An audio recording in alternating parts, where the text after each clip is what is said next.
Hi, I'm Donna Wilburn.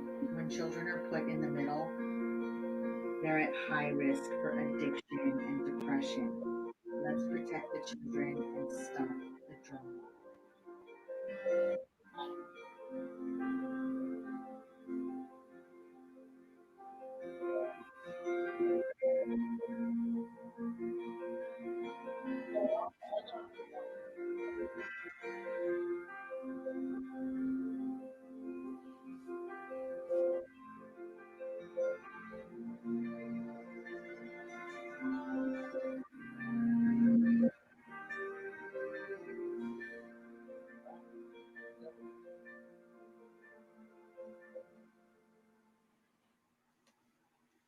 Aw, that was a very touching spot. No, thank It you. was and very updated too, because people had masks on.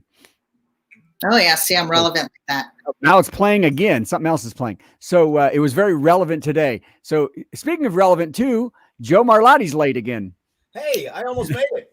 You almost made it in time. Yeah, We played Donna's commercial first. I just saw that, and that was very nice, Donna. Very well done. Very important issue too. Something to think about, especially during these times of COVID. And very professional. Very professional. I'm trying, guys. This education, trying to be like an actual therapist. Yeah. Well, when do you finish the dissertation?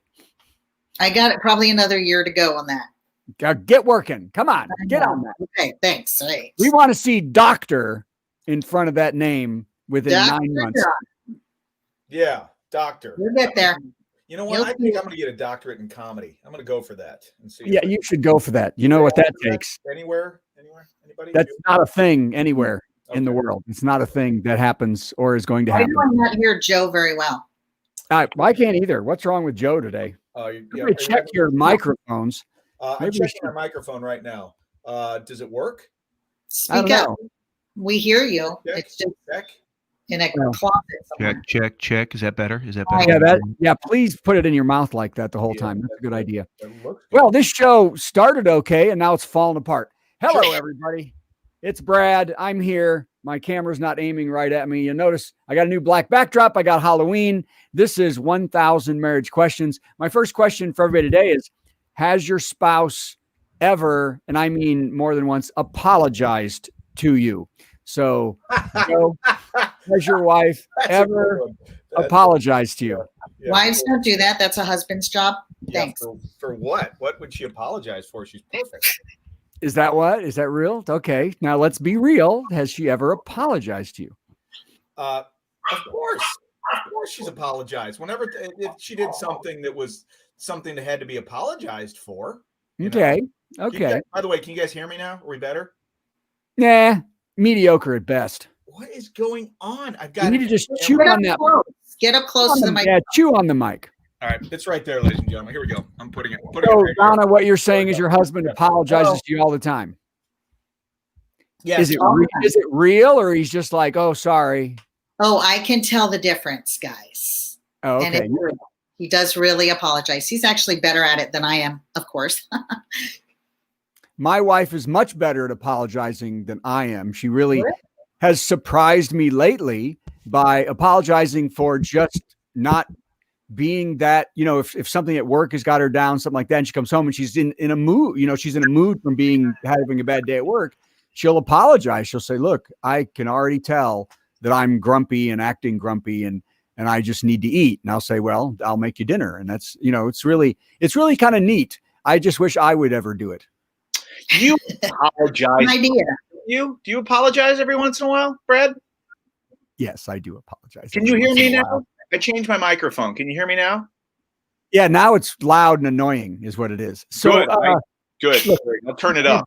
We've lost everybody listening because of what just happened, what you did.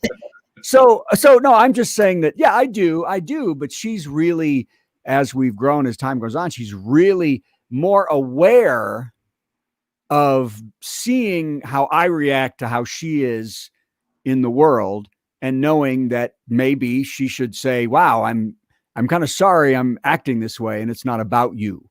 And it's just something that I think more people need to think about, how you're feeling, even though your spouse isn't involved. It's not about them. You're not mad at them. Right. You're not, hey, but what you're doing, how you're acting makes them feel like, and sometimes you are kind of grumpy towards them because of it.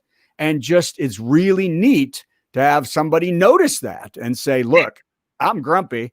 And then I'm fine with the grumpy. I can be a lot more helpful with the grumpy. I don't get grumpy like that. I don't get, and I want to say she's grumpy, but grumpy. What are you talking that's about? the point. I'm always grumpy, so I never have to everybody know? apologize. Yes, Yeah. that's right. You know, normal, healthy people already have self-awareness and insight. Oh, don't be talking sense It's like with an automatic thing. yeah. You don't even have to work at it. Are there, here's the thing. I have no problem apologizing when I'm wrong.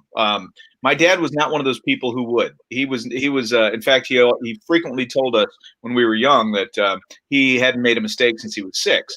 So he didn't feel the need to ever apologize for anything. I think that you've got to be responsible for your actions. You can't be blaming everybody else for what's wrong with you, what's going wrong. You've got to take responsibility. If something is wrong, then you should fess up to it. You know what I mean? Especially if you can see that it's bothering someone else in the family.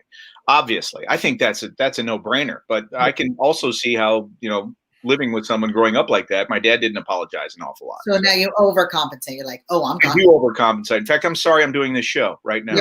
So are we. That's so funny that we're all so sorry right now. We're all happier now. We're all better off. So, but I don't want to put that much weight on it that you're not aware. I just think people are not thinking about the fact that you think that you might think that it's about you in some way. They totally, it's not about you in any way. And they don't even think about the fact that you don't know that it's not about you. And it's really nice to have someone say, hey, I know how I'm acting. It's not about you. Do know it's not about you. And that I'm just feeling this way right now. Yeah. It's just pleasant to have, even though Donna disagrees that no one should ever do this. No, it's just the issues are flying and I'm trying to just trying to it's the same issue. Well, the point of it, Donna, is if you do something wrong that affects other people, should you apologize for it at all? I mean, let's start there. If you have bad behavior or you make choices that are not nice, then apologize for it. But then, people take things to the extreme. They're like, I apologize for breathing and existing. True. Like, yeah, no. Or they're like, I refuse to apologize for anything and it wasn't my fault that I just stepped on your foot.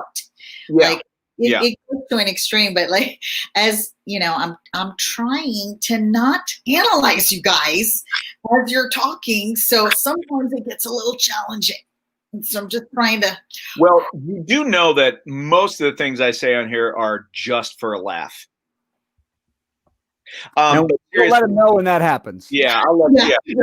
But I mean, seriously, my wife and I don't go around just apologizing all the time to each other. No, rarely. By the same token, as a matter of fact, my wife she's reluctant to apologize, much more reluctant to apologize for anything than I am, because number one, she's right most of the time. But if she ever does say, I'm sorry, my bad, then I will definitely milk that for as long as I can, even make a video if I can of that one. Sure. Yeah. You're like, say it again. Yeah, right. Exactly. Yeah. His whole TikTok channel is apologizing. And I'm sorry, which is basically one video over and over with music behind her. So, okay. I just wondered, that's just something I wondered about because it's refreshing when it happens. Rarely. No, apologizing. I don't know if honestly, Brad, I don't know if I'd suggest really partnering with someone who is not able to say, I'm sorry. That's what I'm saying too. No, yes, I agree. But also it's not apologizing and not to be the kind of person that is wearing your heart on your sleeve so much that they feel like they have to apologize. I'm not then going, what do you say? How are you acting? None of that. I'm just going on with my day and she notices, what I mean? She notices. So not how I'm acting. So, okay. Well, we had the question from last week. Does anybody remember it? Mm-mm. Which one? The one I pulled last week that we were going to start with. The teaser question. The teaser question. Oh, you did? Yeah. What was that? It was a good one. Okay. Why do you ask me Oh. When you already know the answer. Oh, we should let Donna handle this one because this requires some sort of therapy here. Yeah, go ahead. Do you really want to know? No. Yes. Do you want to know the answer? How much time do we have? No, let's just sit here. Why do you ask me when you already know the answer? Already know the answer? Yeah. Because I'm manipulating you into saying it for my gratification. Yeah, I get that. Is that a bad thing? My ego boost. To hear you say it in front of me, to me, I need to hear the words. Thank you very much. So it's a manipulation strategy. Keep it on the down low. Is it always bad to do that though? Sometimes do you really actually need to hear it? I ask people questions all day that I know the answer to. Okay, so it's a good thing. Therapy, it's like, so do you think that's a good idea? Okay, but you're doing that as a means of therapy, though. You're doing that because that's part of your job. In a relationship, that's not part of your job. In a relationship, you should, if you're close enough, you should know these things. Then again, here's my question. What if you're with somebody who's, say, a pathological liar? And you're like, okay, is that really what you mean? Okay, I need to know for sure. I need to hear you say it so that we have it again. I believe nothing without evidence. I don't believe anything anyone says. Just go with it. And so people are like, oh my God, I hate liars. I hate when someone lies. I hate when someone lies. You're just manipulating people to get them to reinforce your already. Yeah. I think if you're with a pathological liar, you have other problems than trying to make them say stuff or them trying to get you. I think I asked this before. Do you guys have a weird issue or reaction to if someone's lying? Does it like push your buttons and make you crazy? No, I just don't put any credence in that. Joe and I both know comedians that when you sit with them, they will tell you the biggest lies in the world. Yeah. That they know Obama or that they're best friends with the most famous. I had a comedian one time. We were in a condo and we were leaving for the club, right? And he goes, wait, I've got to make a call. And this is so long ago. The phone was on the table. He picks up the phone and he dials and he goes, yeah, Les. I need to talk to Les. Hold on. He goes, Les, I won't do it for less than 14.5. Nope. I'm telling you that right now. No, talk to my people. He hung up and he goes, that was Les Moonves. I've got to make sure that Les Moonves was the head of he's also a scumbag predator, but back then he was the head of CBS. This middle act, who was middling at the punchline, picked up the phone in front of just me, to say that he was calling Les Moonves to say he couldn't do a sitcom for less than 14.5 up front.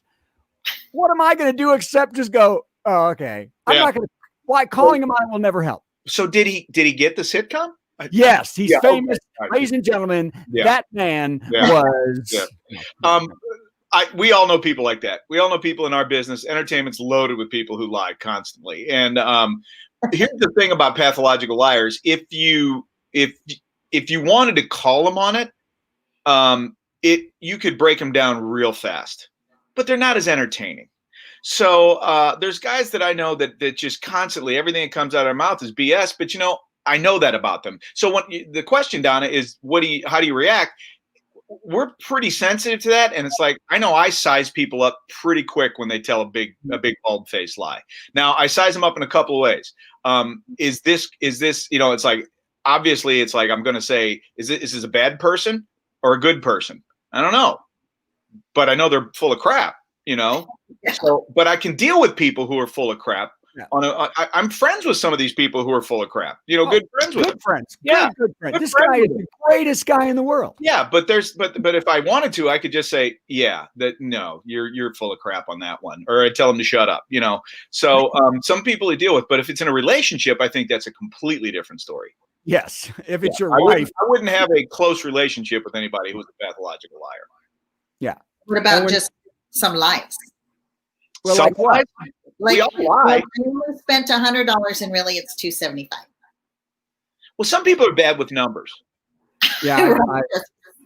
Well, but I know in my relationship, I know because everything that gets spent. Matter of fact, my wife was mad at me because I get alerts on my phone when a credit card is used, and she bought me a gift, and I had my phone turned on, and I was trying something on in the fitting room, and I got bong, and she was off buying it, and she was like, "Oh my God, you just got a thing that said I just bought this."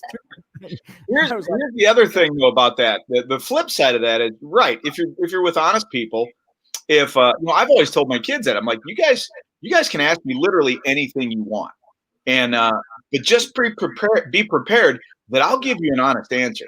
So consequently, they don't ask me anything. So because it would be really embarrassing if they knew all about my past, and everything. So ooh, what about your past? I was a comedian for 30 years, Brad. Did the road. You want me? And that's over. And that's over. Okay. All right. Are there stories back there? Does that mean there's stories in there? There's stories for war. Stories? What?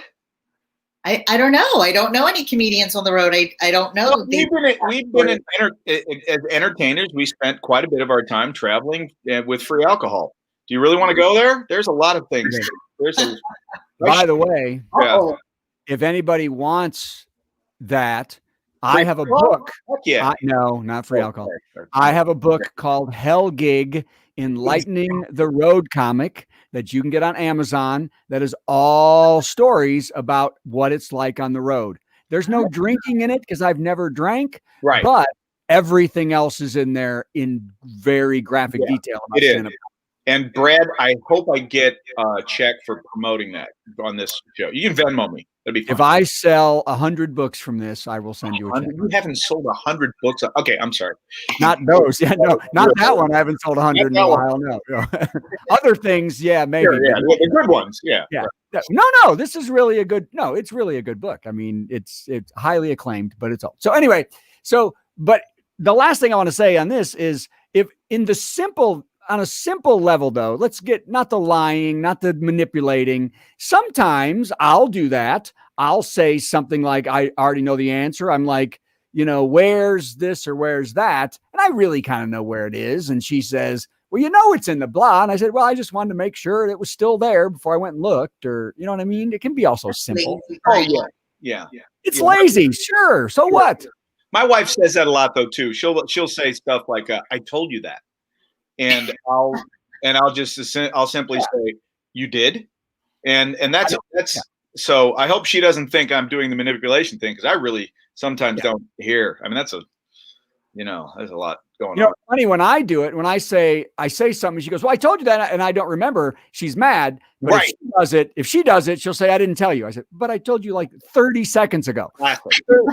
Yeah. Goes, nope, you didn't tell me. I said, have me recorded. Me telling you this. Again, record your conversation. Fake news.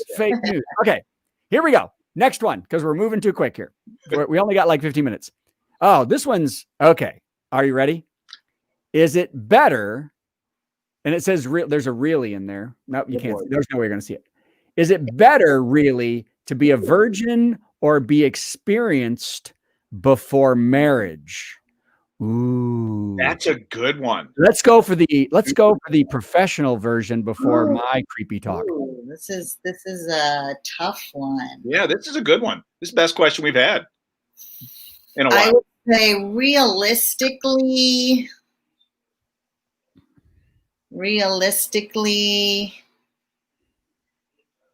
I don't think you have to have actual intercourse to know what kind of lover you have. True. I'll give you that. I'll agree with you on that. So I don't know if I'd say it's better or worse. I don't know if you need experience, but they just said experience. They didn't say intercourse. They said experience. Oh, so they said a virgin or experienced. Well, I guess you're not. Yeah, you're right. Well, virgin is a key word there, my friend. Virgin. You can, I guess the word virgin means, do you have to have had, but is it sex? Do they mean experience like multiple partners or experience with this person you're going to marry? Oh, that's a good one. We need clarification on that. Well, okay, let me get the phone out. Yeah. Hey, Yeah, Joanne. like, there are many virgins that are actually very experienced And explain that. but still officially considered a virgin. Yes. So the Yes, virgin that's what I'm is saying. the intercourse has not happened. Well, it's like the Mormon thing where if they do in the instead of the then they're Still a virgin. considered a virgin. I don't know what the are because I need to read up. I need to read the book. You need to read up on the because the Yeah. I've just heard from many Mormons that it's okay if you're in the but I not all believe in that, but I know some do. I'm a little creeped out by what you're saying because I'm picked. Okay. Anyway, moving on. I'll tell you after the show. It's another show. Well, I know personally, I come from a Catholic family, and we have some members of our clan are strict Catholics. Consequently, they usually get married about 18. All right, because they can't wait any longer. And they are virgins when they get married. And the majority of those have stayed together for, 47 kids or whatever it is. So I don't know if it's a prerequisite for happiness. I think it depends on your moral views. I really do. Because, again, if you love somebody, you can make just about anything happen, regardless. So I do think you should know what kind of lover they are. Right. And like you said, you can do that without having intercourse. Without having intercourse. That's why. But you do need to look into that area. Well, yes, really closely to that area. So, Yeah. so I want to separate experienced from virgin because you can be, and let me be very clear when I say, and for people that you need to know that who you're going to spend your life with, you are compatible enough that it's going to work, that they are someone who cares enough and wants to learn. And it's best. That's right. A giver. And it's best if you know that before you go down the aisle. Right. And after. Yeah. So you should have some sort of experience. Now, of course, morality, I don't think sex and morality, really, it's about you personally and what you feel and how stuff like that. Having sex is not morality to me. If you want to have sex, have sex. If you don't want to have sex, don't have sex. Right. But it's that because so many people are happy for a lot, and usually women very unhappy for many, many years because he is not going to do the work that it takes or learn. Does that make sense? Yeah. And there are a lot. Yeah. So they did not assess that situation before they got married. So we did this question, Joe, because your wife called. And yeah, thank you for that. That's probably true, actually. So, yeah. So. Okay, hold on. I want to play this.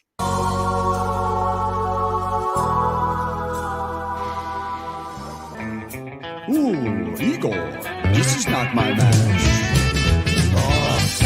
The vampire's ball is a swanky affair. Swanky affair.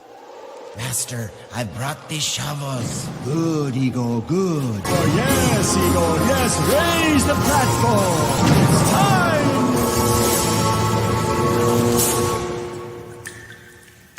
Well, we're hiding from ghosts. We're hiding from ghosts. Oh man, I think we're toast. We're hiding from ghosts. Come inside.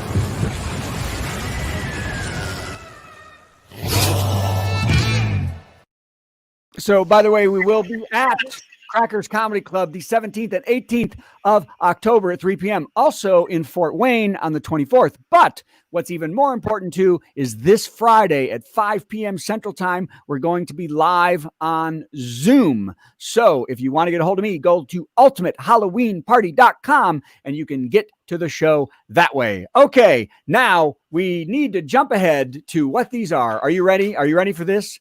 These are Dear Abby's 10 Commandments for Wives. Yes. Dear Abby wrote 10 Commandments for Wives in 1973. And I want you to tell, and this was Abigail, what's her name? Or I can't remember her name. She had a twin sister. She had a twin sister who was Dear Ann Landers. That's right. This was Dear Abby. Number 1. And these are quotes. Defile not thy body, neither with excessive foods, tobacco, nor alcohol, that thy days may lie long in the house which thy husband provided for thee. Wow. Parse that one out. Wow. That's Wow. That's Even the- tad controlling. Was that translated from Aramaic? Because No, that's translated into 10 Commandments. Don't eat too much, and something else with defiling your body, like keep yourself as healthy as possible so you can languish in the house. That your husband provided for you, and make sure that you're ready for him when he gets home. And you better look with a good. martini in hand. Oh, great. Yes. Well, he gets to have alcohol. He gets to be fat. He Yeah. gets to be. He's the provider. Come on. But Oh, he's right. That excuses everything. Yeah. Boy, this is dated. I can't believe this was in the 70s. Go ahead. I know. Hard to And, believe and there was she's a sexual revolution. defiling herself. Okay, number 2. Putteth thy husband before thy mother, thy father, thy daughter, and thy son, for he is thy lifelong companion. Now, okay. You both need to do that. You both need to put each other first. I don't know about in front of the kids. I think realistically, Depends on how old the kids are. that's true. But you got a 1-year-old, the damn 1-year-old. They kind of need your attention. Yeah. But if they're teenagers, I think your relationship can go before, like, I want to go to movies. Yeah. Definitely before mom and dad, though. Before your parents. Yeah. That's Conway should have listened to this one. Yeah. Okay. Number 3, thou shalt not nag. That's for the guy, right? No. Yeah, well, no. This is for wives. This is for wives. This is very similar to something else. Yeah. No, we would not have to nag if you would just follow the directions. Well, this one. Are you nagging? Go ahead. I told you 5 times we would not have to nag if you would do what we say the first time.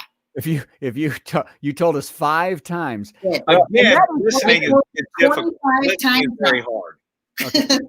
So that is one thing that I do say. My wife is I say, look, after you've told me once or twice, there's no need to go anymore because I'm either not going to do it or because I now know. Yep. So that is the thing. Okay. And by the way, we got that because we got this because last week we did a thing and that was one of them, and that made me search out where that came from. And Right. Okay.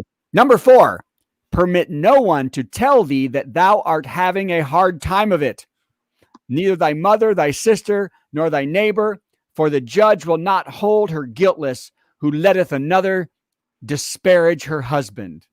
So if you're getting smacked around, honey, shut up. Because don't let anyone tell you that your dude is rude or mean or violent or raping you, or like they're not allowed to tell you. Or like, don't talk crap about my guy as I have a black eye and like there's maintain that veneer of happiness. Yes. Let's be glad she's dead, this woman. So next, thou shalt not withhold affection from thy husband, for every man loveth to be loved. Well, yeah, I'm with that one. Yeah. Don't withhold it. Yeah. I think guys like all of these. I don't know what they think women are. Is like we are headachy for you. How is it that a woman wrote this? This is terrible. Yeah. No headachy for you. Yeah. A woman who probably did none of these things. Well, this is like, look, this Abby Conan Barrett, crazy-eyed judge woman that's supposed to be in the Supreme Court? Amy. My thing is, if you look at Harry Potter and Umbridge, Umbridge is this woman that she takes over Hogwarts and she believes all these rules, but she doesn't believe them for herself. So like this Supreme Court lady, women don't get to do this and women shouldn't do that. And women, except for me, I'm going to be in charge. But the rest of you women, you need to be subservient little skanks. Not like me. Don't think that's her platform, but go ahead. I think that's her platform. How could it not be when she says women need to be subservient? She wants to take away women's rights. I don't believe she said those two things either, but you go with you. What did she say? Did she say women need to be subservient? Well, that's the whole biblical thing that she's throwing out and stuff like that. So I don't know, wear the hat. I don't know, whatever it is. There are women in the world who they like being in charge, yet they tell other women that they don't get to be in charge, that their rights are critical there. I think you should all, this whole thing is reminding me of Mrs. America, which how many people saw that show. I think it was on Netflix with I can't remember her name. Who was Phyllis Schlafly, and they kind of went into the whole Phyllis Schlafly thing. She's kind of that way. This reeks of Phyllis Schlafly. It really does. Yeah, it's almost like she wrote this. I don't know who that is. Phyllis Schlafly. Well, she was very prominent back in the 70s. Very prominent, actually. So. Number 6, forget not the virtue of cleanliness and modest attire. So wipe it up down there and everywhere else. So well, okay. Make yourself look nice. What was that? Was that me? Was that you? That was Donna. That was me. Okay. That was Donna. Somebody's in the comments is probably mad at me about the thing. Yeah, they say it. Okay, so anyway, next. Thou forgive with grace, for who among us does not need forgiveness? Well, that's okay. Forgive with grace. Goes for both. That's nice. That's fine. Yeah. Remember that the frank approval of thy husband is worth more to thee than the admiring glances of 100 strangers. Yeah. That's just be you know. Yeah. You don't want, hey, look at this guy looking at me because I'm wearing a small top. Okay. Keep thy home in good order, for out of it cometh the joys of thy old age. So clean the house. Clean the house. Keep the house clean. Keep the house tidy. Yeah. Well, keep the house tidy forever. Yeah. That's a team effort. It is a team effort. And 10, honor thy Lord thy God all the days of thy life, and thy children will rise up and call thee blessed. If you're religious, great. Do it. That's fine. But if you're not, I don't see it as a big thing. So I don't know how that guarantees your kids calling you blessed. Yeah, I don't think so either, because there's a lot of Jerry Falwell Jr. didn't seem too blessed by the religion, did he? I don't know him either. I don't know. So okay, so look, I'm going to pull something. So next week we're off, Joe. So okay, good. But I'm gonna actually dial in anyway, just because I love this show so much. You're gonna do what? I'm gonna dial in anyway. So dial in anyway. You're all by yourself. Yeah, I'll be here by myself. In fact, I'll be doing this by myself next week. Everybody, Joe Merlotti, professional comedian. I'll put it up if you want. You can do it. I'll put it up. Heck no, I have no marriage advice. No marriage advice whatsoever. Obviously, I don't either. So that's good. So okay. Well, this is the outro, and we're gonna say goodbye.